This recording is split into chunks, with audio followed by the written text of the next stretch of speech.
See, as of now, we haven't carried out the analysis of how the firing has taken place, because in most of the places where the firing has taken place, the crowds have attempted and they have in fact entered into the camps. And so where they are in the process of snatching weapons, when the weapon goes off, obviously it would probably hit you above the waist and not below the waist. But that being so, that is something that we need to analyze, and then from every action that the police has done, and the security forces have done, we will do an analysis whether the force used was justified or not in those places. That is something that we will do.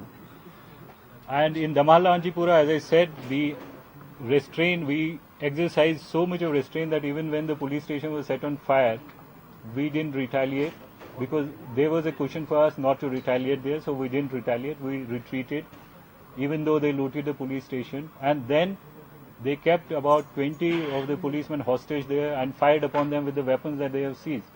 And as sir has said, 3 of those policemen are critically injured with gunshot injuries. And there are 3 who we don't know about where they are as of now. Sir, officially, what is the number? You have attendance in the funerals. What was the number?